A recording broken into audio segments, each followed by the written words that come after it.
This is Talking Wikipedia. C is the third letter in the basic modern Latin alphabet. History. C comes from the same letter as G. The Semites named it Gimel. The sign is possibly adapted from an Egyptian hieroglyph for a staff sling, which may have been the meaning of the name Gimel. Another possibility is that it depicted a camel, the Semitic name for which was Gamal.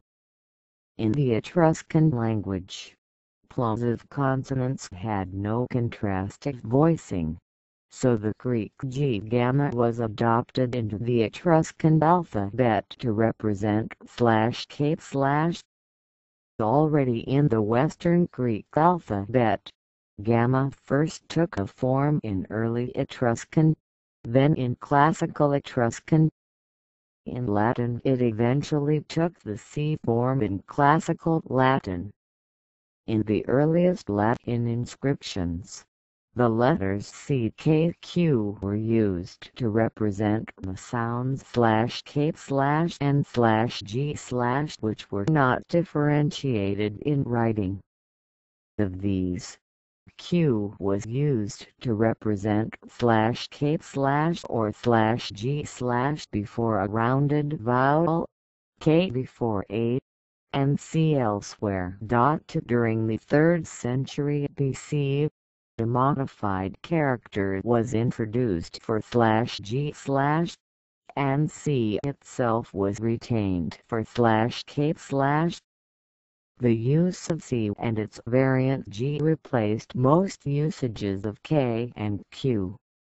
Hence, in the classical period and after, G was treated as the equivalent of Greek gamma, and C as the equivalent of kappa. This shows in the romanization of Greek words, as in kamos, kypios, and focis came into Latin as cadamves, serves, and focis, respectively. Other alphabets have letters homoglyphic to C but not in use and derivation, like the Cyrillic letter Es, which derives from the lunate sigma, named due to its resemblance to the crescent moon. Later use. When the Roman alphabet was introduced into Britain, C represented only /k/ and this value of the letter has been retained in loanwords to all the insular Celtic languages. In Welsh, Irish, Gaelic, C represents only /k/. The Old English or Anglo-Saxon writing was learned from the Celts, apparently of Ireland. Hence C in Old English also originally represented /k/.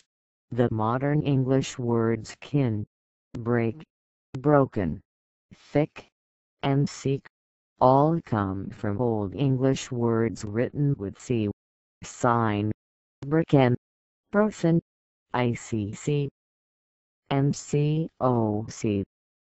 But during the course of the Old English period, /k/ before front vowels /e/ and /i/ was palatalized, having changed by the 10th century to T, though C was still used, as in CIRICE, cric. On the continent. Meanwhile, a similar phonetic change had also been going on, for example, in Italian. In Vulgar Latin, /k/ became palatalized to T in Italy and Dalmatia. In France and the Iberian Peninsula, it became TS. Yet for these new sounds C was still used before front vowels E. The letter thus represented two distinct values. Subsequently, The Latin phoneme /k/ represented by QVD labialized to /k/ meaning that the various Romance languages had /k/ before front vowels.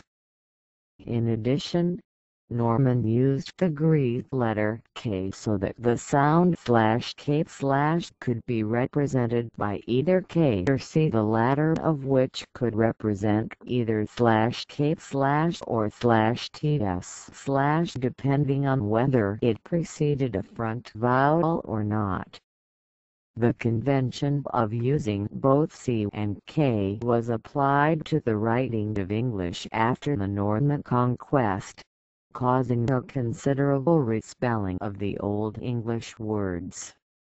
Thus while Old English candle, cliff, corn, crop, sepia, remained unchanged, cent, ce', sing, versate, cos, were now without any change of sound spelled Kent, Kate, King, break, and oak. Even Senet night was subsequently changed to knit, and thick changed to thick or thick. The Old English CW was also at length displaced by the French Q, so that the Old English C and queen and C wick quick became Middle English cane quick, respectively. T, to which Old English palatralized /k/ had advanced, also occurred in French, chiefly from Latin /k/ before A. In French it was represented by ch, as in champ from Latin campum, and this spelling was introduced into English. The Hatton Gospels, written about 1160, having now child, child, Frisch, Michael, for the Sild, Rice, Michael, of the Old English version whence they were copied.